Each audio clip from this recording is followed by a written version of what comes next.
I had expected some squalor filled with radiation, enough to outright kill me. I had expected darkness, damp mold, and rotten smells.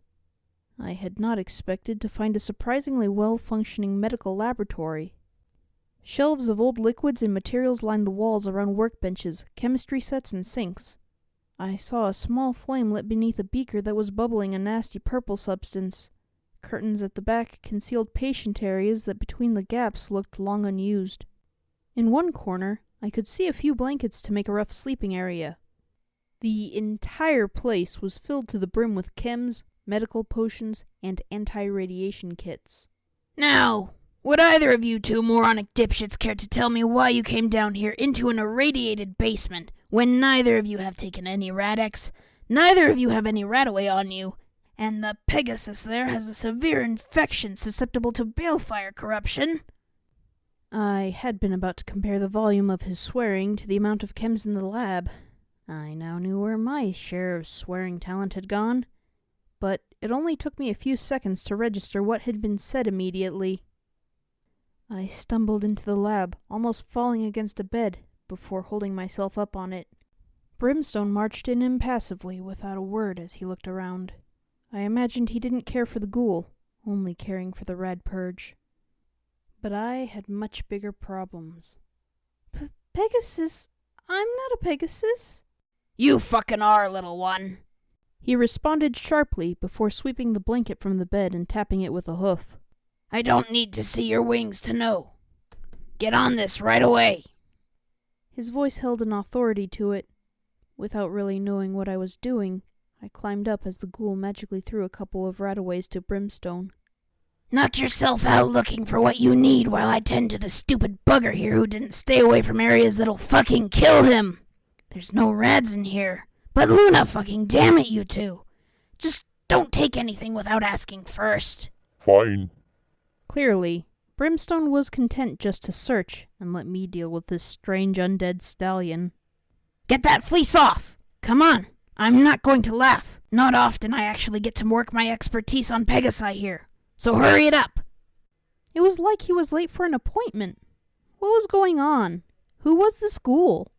Why was he being as fast and to the point? How did he know I was a Pegasus? Why was he helping without even hearing a word from us about what we wanted? Wait a minute! I don't understand. Who are you? What are you Yarg! I felt myself lifted off the bed entirely as the ghoul doctor muttered a colorful term. What was a douche nozzle anyway? To himself, and just used his magic to systematically draw my goggles, fleece, and pitbook off me. Always with the fucking questions. Fine. Listen while I work. He moved forward, dumping me back on the bed before walking around with his horn angled toward me. I felt exposed, not for any sense of being embarrassed, but simply for my wings being on show. I'm Dr. Weathervane, trauma surgeon from Canterlot Royal University. And don't you fucking smirk because I'm no hoity-toity prick like some others I could mention. Pegasi specialist, lead surgeon general to the Shadowbolts under Ministry Mayor Rainbow Dash, and previously the personal physician to the Wonderbolts. That's why I recognized you the moment you walked in. I don't need to see wings to see a Pegasus. The way you trot, the way your head bobs. Fuck, even the average size of your hooves for your scale. All right, enough with the shortness already. But immediately I remembered Brimstone's words about wings not being the only thing that made you a Pegasus. I quickly had a sense of just how right he had been. I had been born to be what I was, and I shouldn't be trying to change that. Could say I'm one of the most experienced surgeons in Equestria. More than likely, if I do say so myself. And I do. I certainly haven't met any others with 270 shit-filled years of experience, so consider yourself lucky you found me. Stupid bastard wandering into an irradiated area with... So that's what it is. Interesting. I didn't even know where to start. Every ounce of social capability I had was simply being run over by this ghoul surgeon. Best to start basic, on the present. What was that thing outside? Oh, flower pot? Don't mind that cantankerous old ass. Used to be one of my colleagues until the balefire gave us both a suntan till the end of fucking time. I locked him in that quarantine cupboard. Don't worry, that door's reinforced metal behind the oak finish. He can't get out. Good thing, too. Big radiation leak in there. He's probably strong enough to knock your head clean off by now. Now hold still and raise your wing. Oh, here we go. I can't. Sorry. I buried my face in my hooves, blushing red. This unicorn had seen Pegasi in their glory days. How pathetic would I be in Riss? My right wing screamed in pain as it was magically pulled out. I screamed in a more literal sense. Oh, stop whining. I tell ya, back during my time with the Wonderbolts, mare called Spitfire had her wings snapped in 3 places from a crash landing. I reset all of them in the dressing room, and did she give so much as a squeak? Hell no, she didn't. Not like Soren. Always whined on his checkups, that big fool did. Now come on, worst part is over. Hold still and it won't hurt a bit. Why are you doing this? My voice was gasping under the rough treatment, coughing every time I took a breath too quickly. Are you a bloody simpleton? I'm a fucking doctor! What do you think I'm meant to do when I see a pony dying and injured in front of me?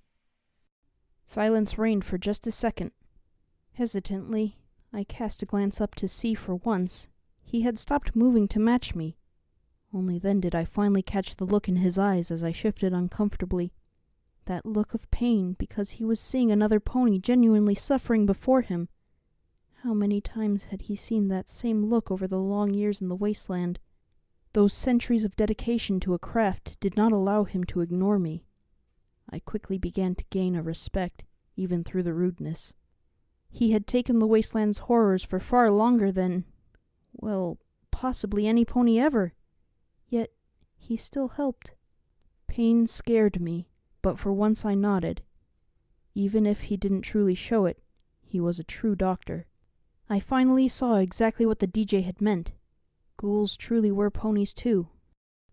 In many ways they were better than any of us, for they knew where this world had come from, and what values had to be held on to. Now hold still while I get the other wing.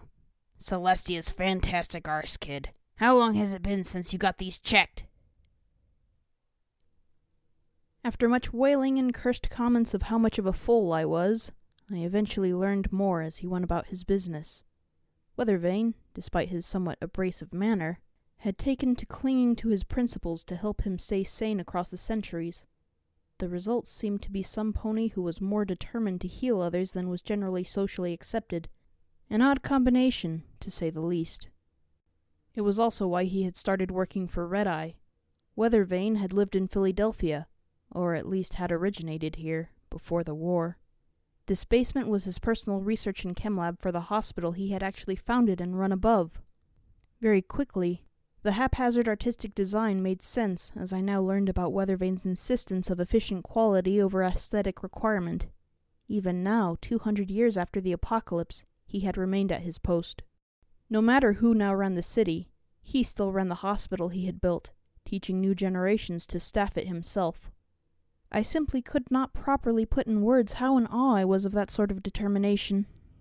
Part of me was tempted to ask him about before, but I sensed it might be a sore spot, and I knew how badly I reacted to stories of the past anyway. Perhaps it would be best to just stay quiet on this one and treat him as an individual of the present, rather than a relic of the past. While checking me over, his horn had flared as he spoke. My shoulder's pain had numbed and eventually faded before he strapped a tight wrap around it. Bruises and cuts I didn't even know I had disappeared as I was fed a stale-tasting healing potion. He seemed greatly interested in my wings, however, tutting and shaking his head. Some pony really did a bloody number on you, kid. Would I be right in guessing blunt trauma? I think I must have twitched as the unpleasant memory of being dragged into an old barn by fellow slaves resurfaced. Eyes clenched closed and fighting not to have a minor breakdown, I nodded. Dr. Weathervane's tone had softened after his scathing anger. Indeed, he only frequently cursed now. For him, that was a step down. Old injury, too, but that will have to wait. I'll perhaps be able to give you some more information or treatment or some shit to get rid of the pain at least later on. Need to dig out my old books. But for now, we have something a bit more important to discuss. Setting some Radaway beside me, he motioned to drink up, whilst he moved backward and settled against the counter. I could hear Brimstone still stomping around, becoming aggravated as he hunted for Radpurge in the back of the room. Well, Murky number 7. Weathervane's voice rasped and echoed from the walls to give it a somewhat fading, slimy quality. He brought a pair of reading glasses to his face as he gave the look that told me I should be sitting down. I'm afraid I do not have very good news for you. I'd known I was screwed long ago, but something about hearing it from a qualified medical professional really rammed it home. What you have isn't a simple infected lung that got a little ratted up. What you have is something we call a pulmonary embolism, a clinically severe affliction that provides the symptoms you have demonstrated. Basically, the arteries, you know what they are? I shook my head. To tell the truth, he had lost me at pulmonary. Weathervane shook his head, tapping it and cursing lowly before continuing. This isn't technically right, but something in your lungs is clogged up by an unspecified substance. In this case, it's your birth defect. Your ear shows signs of taint mutation. Were you ever exposed? My mother was exposed while still pregnant. Makes sense. You were exposed to taint as a fetus, and thus were born with minor abnormalities. At first I thought it was the chemicals in the air that might have started it, but on closer magical observation, it seems your ears are not the extent of your tainted afflictions from the womb. Your lungs have mostly harmless but noticeable warped sections. Now, this was never enough to really cause you trouble, until you came to Philadelphia. The ambient radiation probably aggravated it, causing the tainted inner flesh to react, inflame, and begin to cause much more problems around your respiratory system. Right now, it's just a big angry fucking blob of irradiated flesh mutated out of your primary lung systems.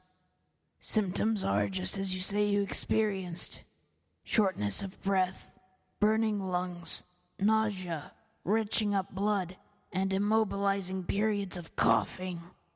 Untreated, this will likely kill you within days.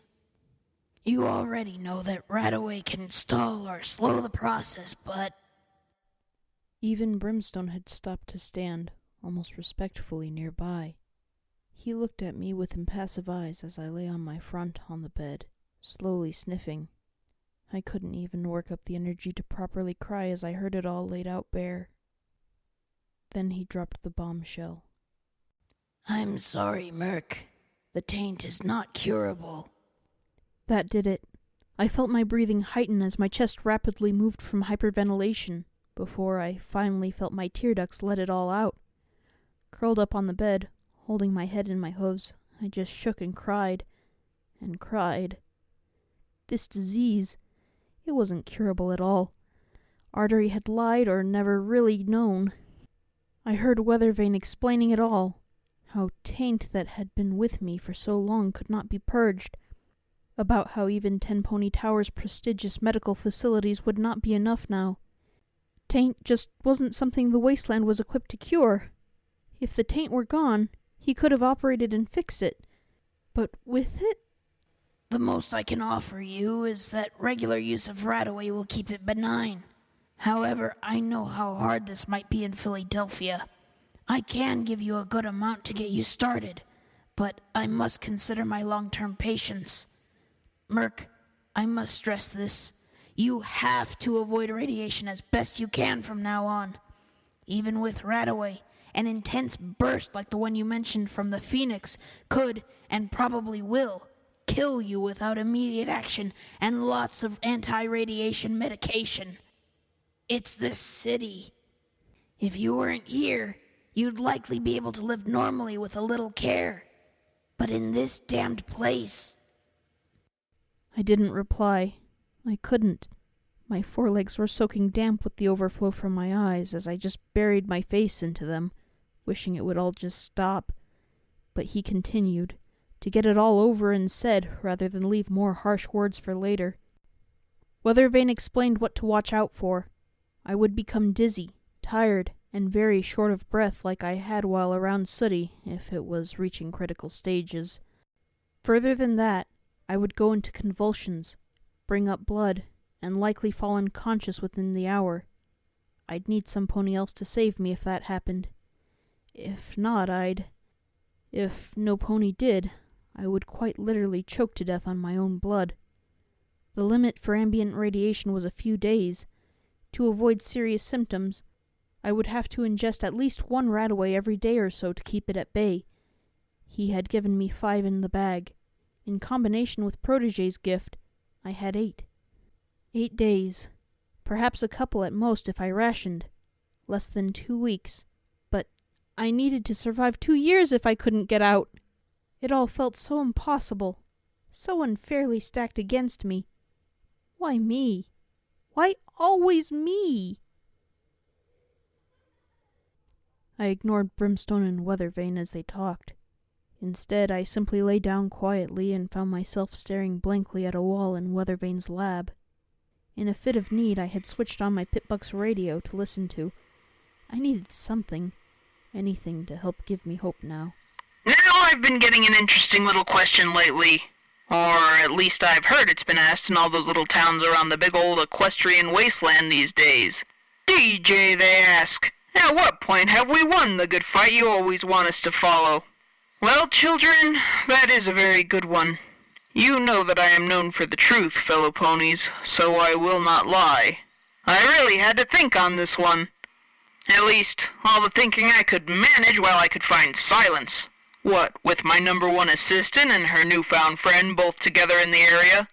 Now, I'm sure they were just moving some furniture around and were agreeing a lot over where it had gone. But what a... Oh, sorry, off topic. Old DJ here just doesn't know when to shut his mouth these days, does he? Now, allow me to answer you all. The good fight never ends. Even all those years ago when ponies lived in peace, they were fighting it. By making cakes for a picnic to share with friends, they were fighting. By helping a friend finish their preparations for a relative visiting, they were winning the war. You see, my little ponies out there, there is no end because it's something to strive for, to be better. The obstacles in our path can be overcome if we just work together, so don't abandon those you care about, you hear? These days, that which we fight against are bigger, more obvious, and deadlier than any ponies in the past ever had to deal with. Only by sticking together can we truly save lives and make ourselves better, no matter what horrors we all must share along the way. I imagined the DJ out there in the wasteland someplace. What had he been through to know it with such conviction? What had other ponies had to withstand? How many of them had been killed outright by taint, or horribly mutated beyond life? At least I was still me. It was a small comfort to be reminded that we were all in this together, no matter how far we were separated. Not much, perhaps, but enough to allow me to clutch the Pitbuck close, close my eyes, and try to pretend that someday I'd be able to thank him for all the help. Weathervane had said it could be managed if I wasn't in Philadelphia. It was something, a little hope to cling to. Now, for all you newbies to my broadcast over in Philly, I figured I'd bring you up to speed on what that little mare y'all saw has been doing these past few weeks over my broadcast for the next few days. For example, did you know the stable dweller severely messed up Red Eye's operation coming out of Old Appaloosa a while ago? Dropped a boxcar on an alicorn, too. So if you had family out that way, you can rest a bit easier knowing that there's a chance they might not be headed for the hell you're in. Take heart in that mare, slaves. She'll save you all, somehow. I tried to smile, closing my eyes as I imagined seeing the wall falling, of seeing little Pip charging over with the ponies that supported her, racing into the city and taking out the slavers, griffins, and those monstrous abominations of the goddess's image, the alicorns. They were the elite beasts under Red Eye's control, so far as I knew. Mute and lethal, their magic was feared by the few slaves that had ever had to directly encounter one. Usually they were seen in the crater basking in radiation, or accompanying Red-Eye, but for little Pip to kill one. Well, it helped bring a smile to my face as I fantasized that she might one day save me and all the others. What would I say to her? Would I introduce her to the others? Now, until the next time of news for y'all, keep smiling, ponies. And if you see that little mare in the stable suit holding a scoped revolver, give her a little hug for me. Oh, I would. Till then, here's Pinkie Pie with You Gotta Share, You Gotta Care. My eyes jolted open. No! Oh, goddesses, no! Even DJ Pawn 3 had fallen to her. Ha ha, got y'all. I'm just kidding, folks. Here's Velvet Remedy. Through all the pain, the horrible news confirming that my life hung by a thread, and the ongoing torment of being isolated from the life I desired outside of Philadelphia while the world kept turning without me, he had actually managed to make me smile. I held the pit buck closer, almost nuzzling it with my tears still dripping from my eyes. I needed to hold on to these feelings. Without them, I knew where my mind went. The control tower was too vivid in my mind. Too easy a route to avoid a life of pain the disease would leave me with. The stable dweller, little Pip. She was the main source of my hope and inspiration to continue. Thank you. Brimstone's deep voice cut into the moment harshly and made me wince as his tone rose to fury. You want me to go where?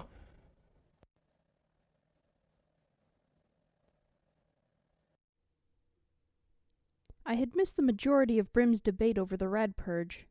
Waking from my depressive daydreams, I found Brimstone Blitz and Dr. Weathervane engaged in an argument over payback for him whipping up a new batch of rad purge. Apparently, he was actually the inventor of the brand that had never really made it in the market the same way Radaway had. As such, he was now the only source of the medication. There are over 30 fucking slaves in the city that have this particular allergy, Raider. You bring her to me, I'll heal her. But I do not give away my grade A medication on a whim to some pony without any pissing proof. I know your name and reputation, great warlord. I know what you did to Ponyville. Those defenseless ponies were only trying to repair a broken town. If you want it, you've got to bring me what I need, or bring her here. She can't move. Don't you think I would have? I'll make that rad purge. You know who I am. You know what I will do to get what I want. And what? Harm me? Huh. Do that and you'll never get any, and your friend will die anyway. I'm offering you a chance here. Get me the materials, and I'll make some up while you're away. You won't be losing time. Brimstone looked about ready to crush Weathervane's head completely. I could see the same look in his face he had worn against the raiders. His front hooves were scratching at the ground, itching to strike something. I heard the light snort and growl before a hoof raised and slammed down on the workbench beside him. The thick wood actually cracked. Fine! He scowled, matching Weathervane's glare. I'll go. But if you don't have that rad purge by the time I get back... I will. Just remember, as much anti-radiant fluid as you can find, as well as the silver sphere. I know. I'll get them. This could go badly. Almost suicidally, I decided to try and intervene, shuffling across. Excuse me. All of it! I won't be adding the final ingredient until you're back. If I could just... If you double-cross me, Cole, you will not survive this. Could we please be calm a second? Yeah. They told me the balefire would kill me too. Fat fucking lot that did. Brimstone growled, baring his teeth as he pulled himself to his full height. I could see the anger in his eyes as he began to raise a hoof to lash out with it. Wait! I screamed at the top of my voice as I hurled myself between the hostile pair. Throwing a hoof up and waving it to get their attention, I succeeded in stumbling around just enough to fall between them. Looking back up, or further up in Brim's case, I sighed and tried to divert their attention from killing one another. I'm lost here. What are we doing? Brimstone was the first to snort and cast a glance back at the ghoul. Fleshy here wants me to go into the crater and retrieve some of his old stuff from a pre-war research facility. Ingredients for more rad purge to replace what I'm taking. that in some ridiculous old project. Not ridiculous. Typical raider. It's a stored spell that is just short of a mega spell in potency. Okay, things were getting beyond my understanding. A mega spell? You mean like a bomb? No, a mega spell. The Balefire brand were the destroyers. This one is a healer. Basically, a mega spell is just a normal spell with a turbocharger shoved up its arse. In this case, it heals. There was a pretty tragic incident when a healing mega spell brought a zebra army back to life on its first deployment. So we were tasked with making ones that could focus on one pony at a time instead and use less energy. Not so easy getting a mega spell to rein in its power like that. We never quite finished it, but I am sure the prototype still works. I didn't know you could store spells like that. Normally, no. However, the Ministry of Arcane Science in Philadelphia were involved in an interesting project to use the same spell that created memory orbs to store precast spells that any pony could use, as the energy required was all bundled up. It never properly worked well enough to distribute. You still needed a unicorn to direct it after using one, and they had a nasty habit of dissolving after their first use, so it was never practical. But at least it allowed some unicorns to utilize spells they didn't normally know, if only temporarily. We used orbs to store the megaspell prototypes cause no unicorn alone would master a spell this potent, and it helped direct it where we wanted if you had a team of unicorns. Unlike a full-blown megaspell that would spread it all around. Rainbow Dash was still bitching the entire time I was fixing her wing about that double battle incident. Rightly so, I may add. My head hurt. All this magical sciencey stuff was way beyond me. I was no smart-headed unicorn or technologically gifted earth pony. Or a proper Pegasus either, for that matter. I knew roughly about memory orbs and how they allowed a unicorn to see into the past like a visual diary or something. But I didn't even know what they looked like. Never mind any details. Well, okay, it's important. A little silver ball, you said? Like a bouncy ball? Fucking wasteland pony similes. Yes, it's a little silver glowing ball. I had to leave it all behind when Red Eye took over. I'm not permitted near the crater. Too much risk of a ghoul becoming a bit too powerful for his tastes in there, you see. But I can't risk Red Eye's crater team stumbling across the technology anymore. I heal for him, but Celestia fucking damn me if I ever let him have that power. That's why I want Brimstone to get it. Not you, Murk. The radiation is too high in that place. I wasn't sure what to feel. Part of me was relieved. The crater was legendary among slaves for killing you in mere months from exposure while working. What it might do to me with my inherent weakness to radiation. On the other hoof, I was disappointed. I had come all this way to seek a reason and purpose in my life, to be doing something to prove I could still face my fears and break my mental chains of servitude. To save a life, I found myself wanting to go. That thought terrified me, but I couldn't ignore it. No, I can help. For once, the two of them seemed to agree on something. My idiocy. Look, I'm small and can sneak around. You've seen how it's handy, Brimstone. I need to do this. Above in the hospital, I almost took medicine from some pony who needed it. I left the fact that it had been rad purged well away from Brimstone's ears. I feel guilty for that. I want to do this to help some pony. Make up for that. Doctor, you understand that sort of feeling, right? And Brimstone, even in those few moments, Glimmerlight was nice to me. I don't want to see some pony who did that go away before I can meet them. I don't have a lot in this city. And I just... Oh, come on. Why could I feel tears again? Why couldn't I ever just be brave? My head fell away from their witheringly strong eyes. Caught out, not knowing how to express my need to scratch and claw for any way forward I could, I fell quiet, before finally muttering the only thing that came to my mind. The DJ on the radio said we all need to stick together. There was a long pause. Eventually Brimstone sighed, shook his mane, and rolled his eyes.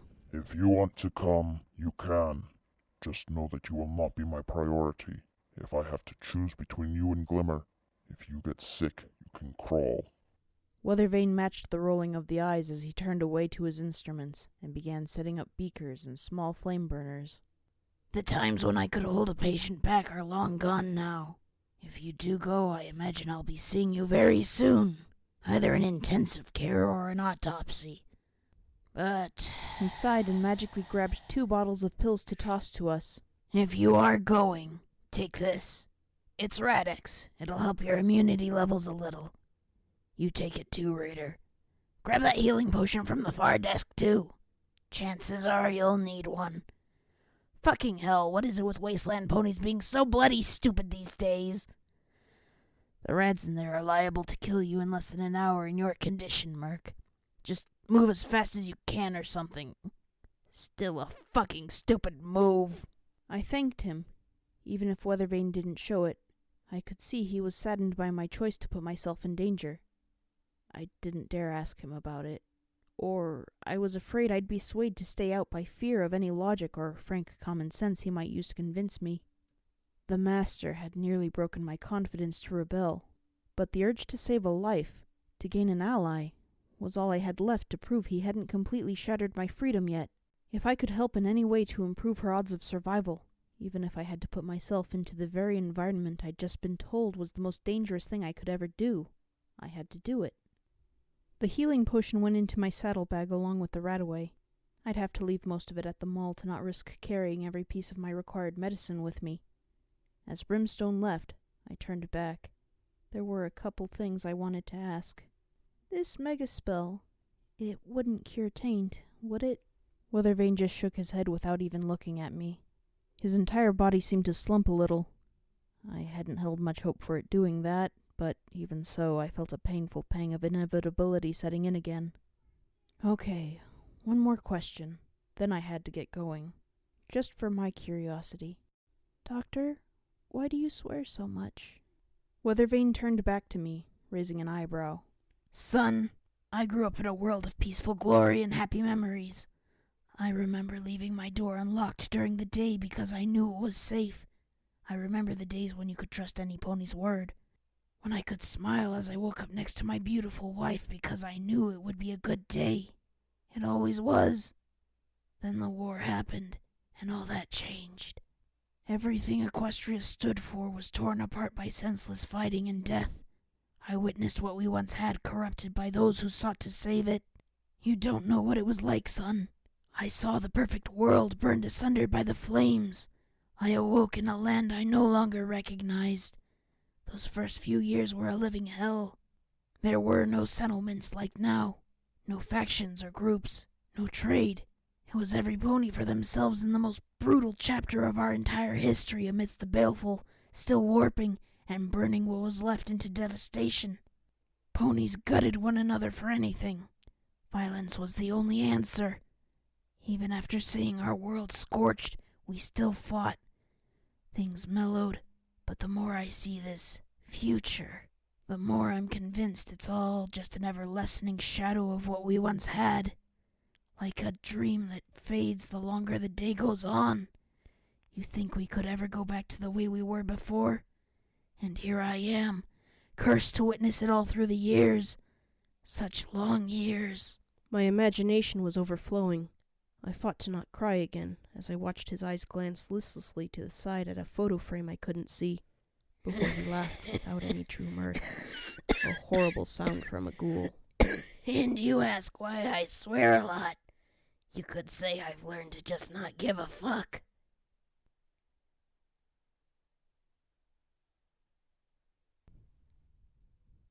I had thought Brimstone intended to go to the crater, but to my surprise, he led me back to the mall. Apparently roll call was kept to ensure slave attendance over time, and that none had escaped. As such, a pit stop was required to ensure search teams didn't go looking for us. Brimstone had returned to Glimmerlight to watch over her. Since returning and pulling the door shut again, he hadn't left her side. He didn't even do anything, other than just sit and silently stand vigil over the sickened mare in the amber light of their old gem lantern. I, meanwhile, had returned to my journal. Getting back to it had given my pained heart a little spike of joy. I even hugged it, as I immediately fell into its comforting unreality to keep my mind from settling on the medical condition being diagnosed. Maybe if I could just forget about it enough. Forget that I was going into a place that would probably destroy my immediate health. Nosing open the pages, I took up my charcoal and began to sketch. As much as I considered Little Pip's intervention my moment of awakening, truly, the first indication of it had been when I drew for myself. That had opened my mind to possibilities beyond what I was told. I had once drawn what my subconscious told me to. The walls had been closing in all my life steadily, the good little slave who simply did what he was told. Now I drew for myself. By drawing, I forced back the walls that threatened to overwhelm my sense and beat me back into line. It was my way of staying free, to sketch the things I wanted and take comfort in the freedom of expression. Probably the only true freedom I had.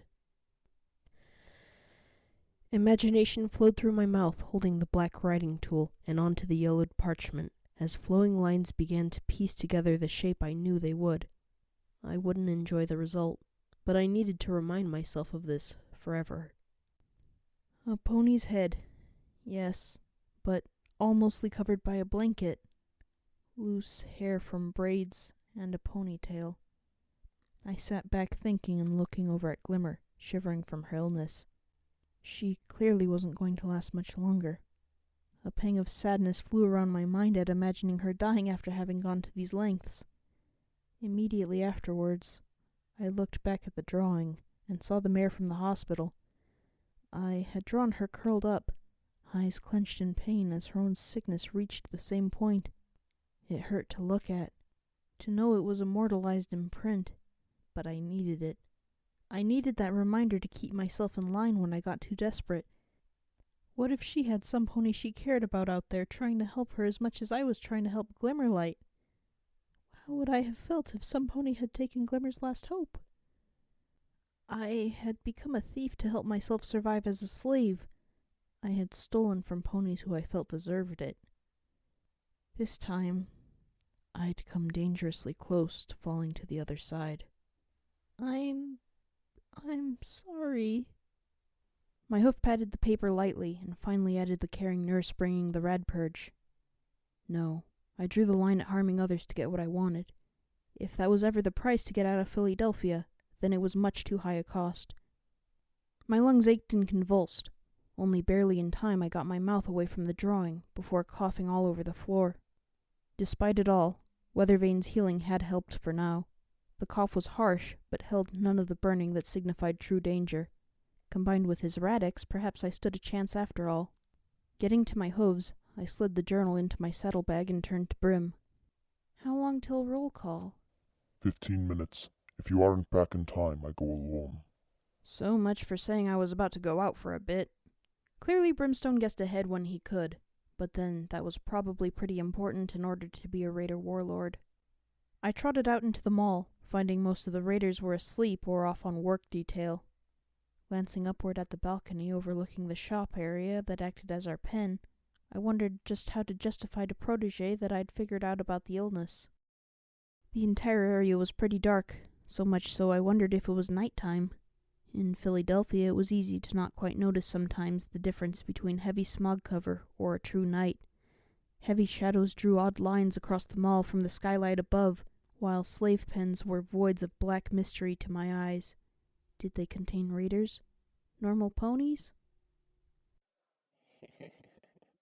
So much for the little sneaky pony. I froze. I knew that voice. Where had I heard it before? Carefully, I looked around. The only ponies in sight were sleeping or wandering at the far end of the hall near to the secondary lines of shops that went away to either side of the main area. But they were almost 70 meters away in the giant space. Too far for that sound. What's the matter? Can't see me? I'm most disappointed. How about this? I felt the touch of cold steel around my neck. I was shaking again. Why did I always shake? Why couldn't I just be brave like little Pip and do something? What do you want? You do not scream like the little filly you are.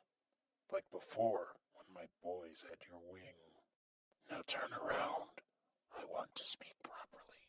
A raider, but this one sounded, well, not well spoken, but clearly more intellectually capable.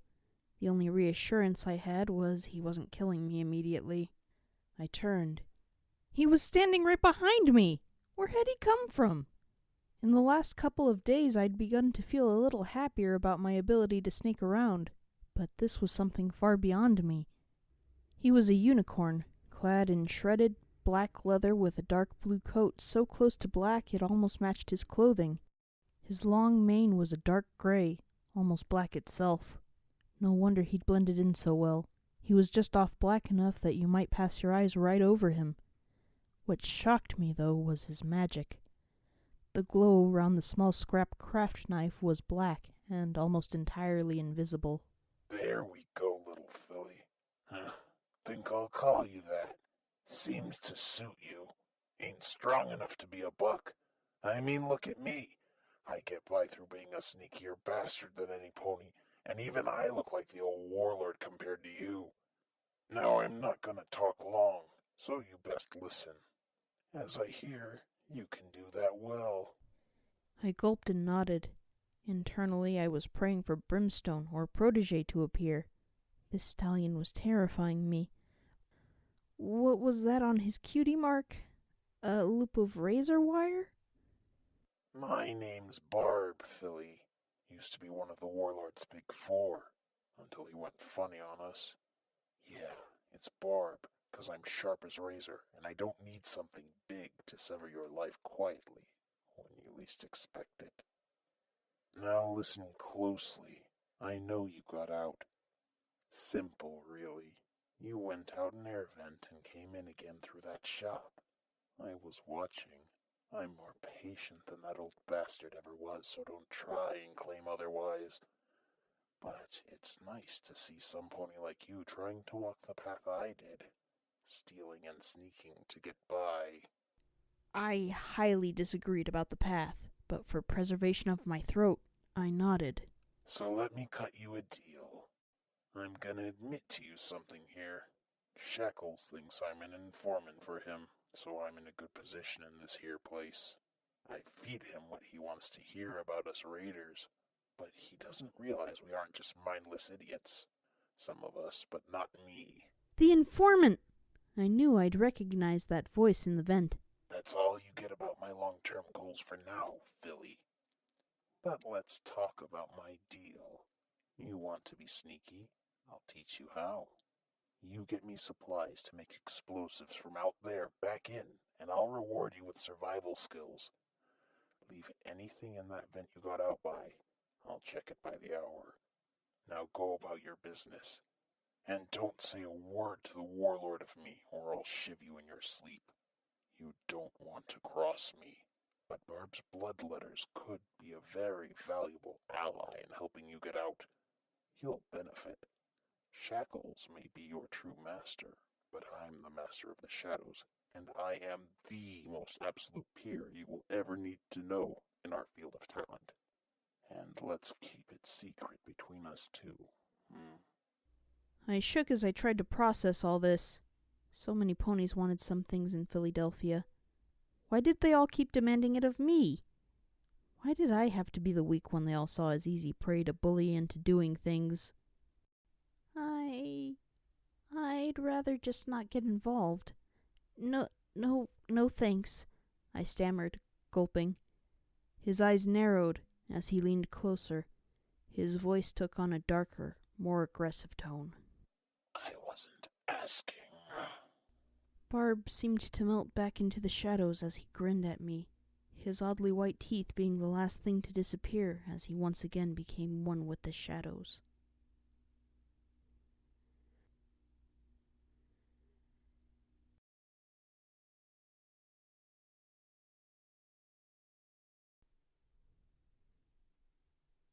I'm afraid this isn't the best time, Murk.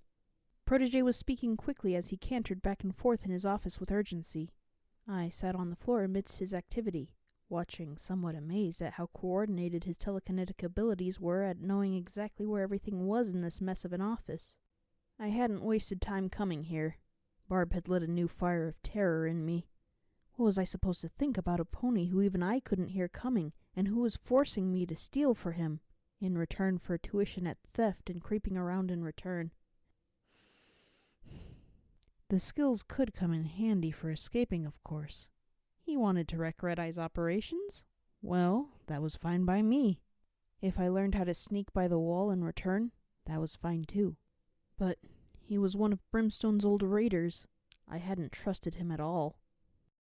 And so I had galloped toward Protégé's office as fast as I could, sticking to well-lit areas. It hadn't been hard to get to him. The guards had standing orders to allow me through and escort me to his office any time I wished. But after knocking and entering, I had found the curious slave master in the middle of packing materials and loading ammunition into his revolver, even while he skimmed a book. Looking around, I could swear that even in the hour since I'd been here, every single book had changed places. I'm sorry, master. I'll be going then, I stammered. Disappointment struck me as I turned to exit. Perhaps I'd try back later on. I said it isn't the best time, he continued. Not that you had to leave. However, I will be going in a few minutes.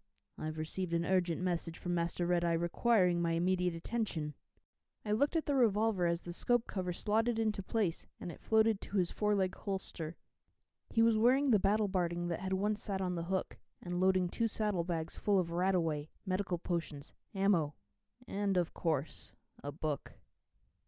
Why? What's going on? Protégé stopped for a few seconds to look at me with a hard glance. Despite his politeness, there was an edge to him. I was seeing a hardline mentality setting in as he prepared for something. It looked like he was deciding whether or not I should know, before finally resuming his packing. I told you of Master Red-Eye's children, the foals he cares for in their hundreds within Philadelphia and abroad. One of them has went missing. A small filly by the name of Starshine Melody. A lovely little foal, really, very curious. Possibly too curious. She ran off to see the sights, as her roommate said. She was last seen around the edge of the crater, so as you can imagine, Master Red-Eye is greatly concerned for her safety. He's called in every pony he can trust with kids to hunt for her. For all my hatred of Red-Eye, that was something I could agree with. In the past, foals had often been the only ones to not look upon me and my wings harshly. They were innocent of the prejudice that they would later gain. As a result, I felt quite strongly about them being protected. Here. Seemingly without extra effort, a small piece of paper slipped from his armored saddlebag and floated across before me. It held a picture of a little light gray filly with a well-kept and groomed white mane. It seemed to have been cut from a larger image. I could see others around her like some sort of group photo. Master Red-Eye insisted we test the recovered photographic technology on the class. Let them see where they came from in the future. He claimed that having a sense of historic progression is essential to rebuilding our spirit as well as physical world. I had that section cut out to help track her down. She looked impossibly innocent for a world such as this.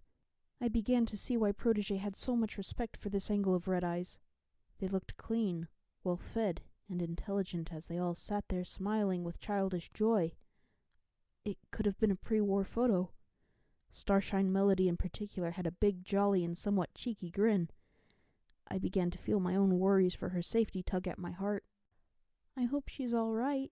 I'll keep an eye out for her. Protégé stopped immediately, rounding on me. I'm sorry, Merc? What was he? Realization shot through me like a rifle round. Panic surged within me. My stomach clenched tightly.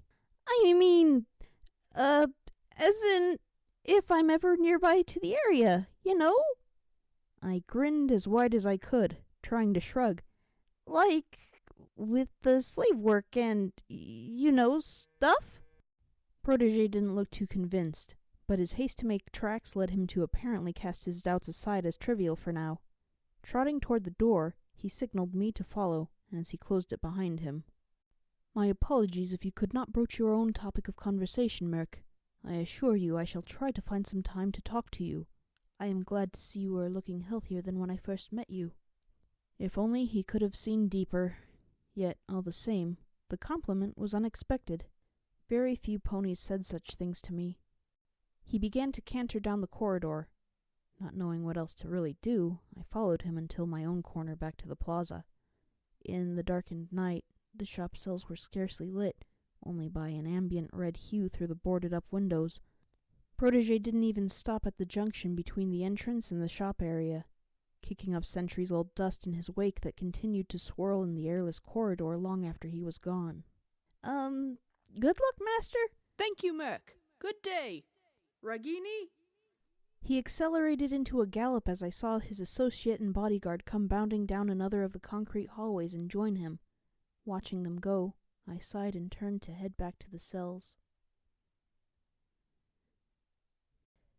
I should have known. Protégé was gone. Who else was going to take roll call? I had made it back to the ground floor, heading for the cage door when I heard his heavy tread approaching. Never mind here. I felt him approaching, like my mane and back tingling with fear within mere proximity. No, I needed to get back to Brimstone. Right now! I galloped, surprising the guards as they saw me suddenly accelerate and gun for the door back in. He'd see me at roll call, but at least I'd not be alone with— Close that gate! It slammed in my face. Slapping to the ground, I quickly threw myself at it, pounding at the cage bars and trying to pull it open. Oh, goddesses, please. I didn't want to turn around. I didn't want to acknowledge he existed. Just let the door open. Please. Please. Pretty please. Well.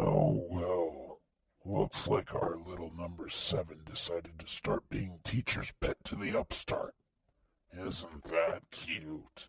Looking for an easy ride, eh? Pity we don't got along.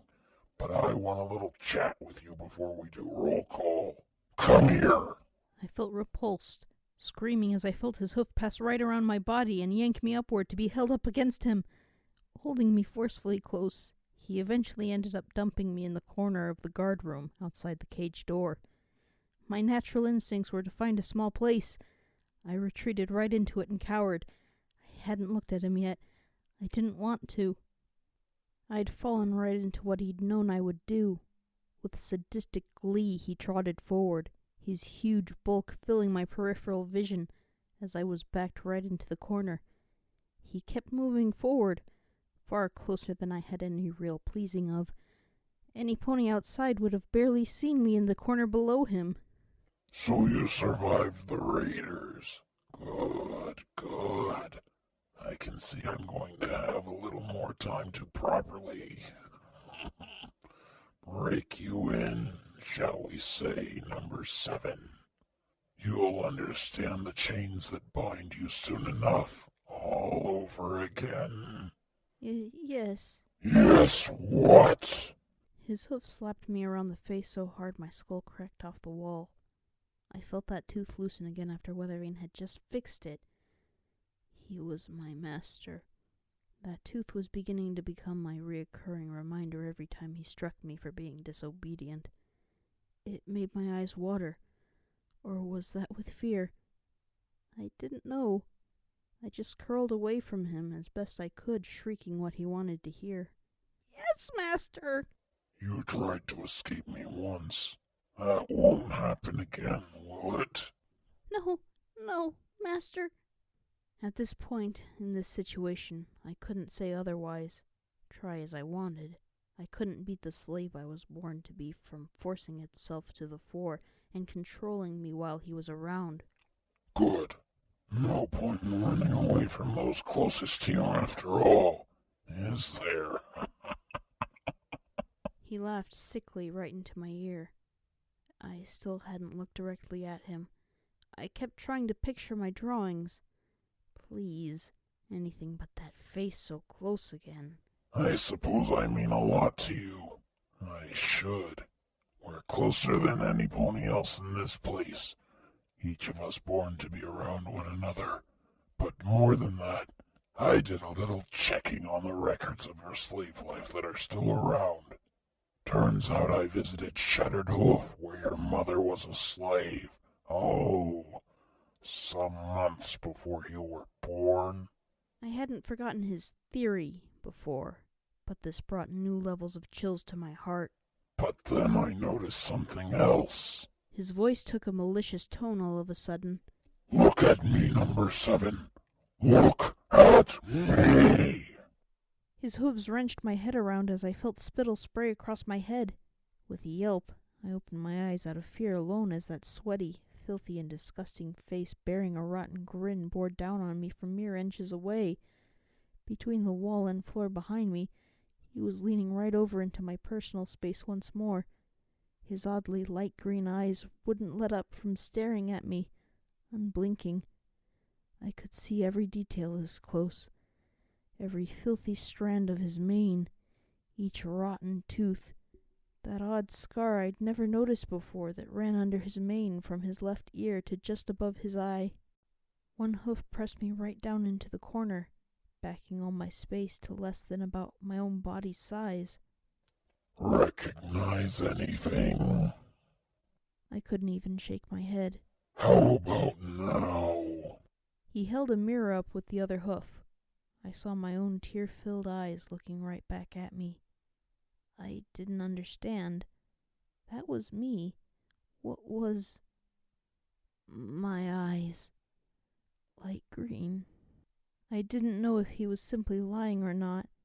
He could have been making everything up, for I had no way to tell.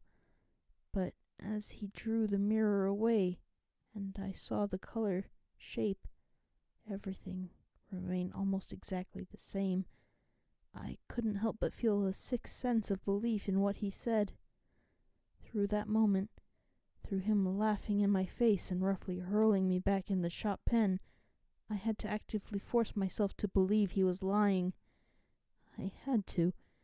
If I ever started believing that he was truly linked to me somehow, I'd never be able to escape his chains ever again. But those eyes were imprinted on my memory for the rest of my life. I knew that any time I ever looked in a mirror, I would see him staring back at me. Even if I somehow got away, left Philadelphia, left Equestria, he would be with me every step of the way. The master trotted in behind me. A unicorn buck assistant, skinny and clearly a hoof-licking type, levitated a clipboard nearby to the master's face obediently. Lying on the ground before him, I tried to crawl away into the crowds that were forming up for roll call. There were a lot of ponies in here, more than I'd thought. The multiple dozen raiders were actually outnumbered by the slaves who merely kept their heads down, hoping for freedom at the end of 2 years. In total, there might have been about 100 and a bit slaves in here. That said, with my eyes to the floor, that was a best guess. Right. Every slave get down here to the ground floor. Roll call. Hooves clattered. The master hadn't threatened them. He didn't need to. Shoved around by slaves seeking to not be the last there, I was knocked from side to side, trodden on, or simply bucked out of the way. These ponies didn't care about stamping all over a Pegasus to get by. Moaning, I eventually settled against the fountain inside the crowd, taking relief in the cool stone against my now swollen cheek. Settle down. Now, we've expanded our numbers since yesterday, so we're gonna do this a little differently. Holding my breath, I could only imagine this was something to do with me. Half ponies, get on the left hoof side there. Get separated from the hornies. A vast swath of the ponies here, perhaps more than half of them, all began shuffling over to the far side, away from Brimstone's area. I saw the reluctant warlord stomp over himself, eyes never once leaving the entrance to where I knew Glimmerlight was, no doubt, still resting. If any raider dared go within a few feet of it, I could only imagine the imminent violence. Indeed, I saw a few raiders bearing injuries snapping and snarling at him as they found themselves beside him. Unfortunately, I could see where the master was going with this. Unicorns, get on the right. Come on, hurry your own selves up. A near stampede of the remaining ponies rushed to the right hoof side and lined up like an opposing army to the earth ponies. Those limping on injured or rotten and wasted limbs staggered after them. I was alone next to the fountain, a million miles away from any feeling of being hidden. Crouching still, I hid next to the fountain wall from at least one side. I was clear enough. He couldn't want me to. Pegasi, get yourselves into the center, into the open area. Despondently, I cast my eyes around, hoping against all hope that I'd see some pony else wander out to join me. Some pony that would share the obvious charade of roll call to be displayed before every pony else. Please, some pony else move. A movement caught my eye, some pony moving at the side. Or was it just some pony staggering while in the grip of a fever? I was alone. Come on, all Pegasi, get out here. He could see me, but he wanted me out of hiding. Visible, the entire mall area was now silent, other than the tiny pitter-patter of my hooves as I stood and trotted with my head down in front of every pony else. Being forced to stand in the middle of the entire open space of the shops, I became the one little source of attention, a single point to be focused on. Remembered, known, hated. I kept my head down. If I dared open my eyes, the distance to any sense of safety would be further than any road to freedom had ever felt. Head up, slave. Howling in pain, I stumbled and fell as his whip lashed the side of my neck. Quaking on the ground, I looked up at the master, standing 10 feet before me. I'm here! I'm here! The whip slapped off the ground, near my legs, just enough to skiff them, stinging like a rough slap to the skin. Skittering to the side, coughing on my scream, I tried to get to my hooves. I'm here, what? I'm here, master, he grumbled, seemingly finally satisfied. Now get up. I have no need for any troublemakers. Pegasi worst of all. His intent was obvious. The failure of his plan to use me as a gift to his raider slaves required the master to reassert his position over me. I was nothing more than a public display. Whimpering, trying to hold tears back, I stood up, cradling the whipped leg off the ground. The master began his routine. Names were called by slaves along with their slave numbers and type of race. Breezy Day, number 809, Unicorn. Harsh Hoof, number 331, Earth Pony. Brimstone Blitz, number 666, Earth Pony. He also quoted Glimmerlights on her account, number 005, Unicorn. The master didn't look too pleased at her lack of attendance, scowling as he nodded for her name to be checked. Name after name, number after number, Earth Pony after Unicorn. Amidst all of it, I stood alone in front of every pony else, shaking as I saw the master maintain eye contact with me, even while others shouted. Seeing me looking, he grinned and winked at me. Mewling, I looked away, seeing raiders snickering at me from both sides, so exposed between both sides. I didn't even notice that silence had fallen. Come on, one more to go. Where are you, The master looked around. Every pony knew who hadn't spoken, but he made a show of it. Murky number... Screaming, I staggered away as my face welted in pain diagonally over my muzzle. I hadn't even seen his whip approaching before the horrid crack of leather across my face. Dropping to my rear, I held both hooves over my already bleeding nose. That's not your name, slave. Don't lie to me. Number 7. What was my number? Oh, goddesses, what was my number? 7? Number 7 is your name, slave. I want your number. The whip landed close enough to just wisp harsh air near my face again, making me fall over backwards in shock. Raiders laughed. Other slaves grinned, enjoying seeing the Pegasus the source of their overseer's attentions. I don't know. I wasn't told. The whip snapped down on my right. I yelped and rolled to my left, scrambling up to my hooves again. You don't know? I told you, number 7. I wanted to scream, to frustratedly bellow that he hadn't. But I saw it in his eyes, that baleful look. He knew just as well as I did that he hadn't passed on the number to me. Your number is 007. Now remember. Yes, master! I added the latter part as I saw the whip raise again. My shrill voice pitched out and broke on the word master out of sheer fear, causing a group of raiders to mockingly laugh. From the other side, I heard some unicorn bucks mock my voice themselves.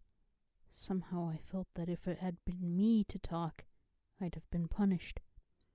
Double standards were very active when it came to Pegasi in Philadelphia. Or perhaps just to me. He snarled, stepping forward. Now repeat it.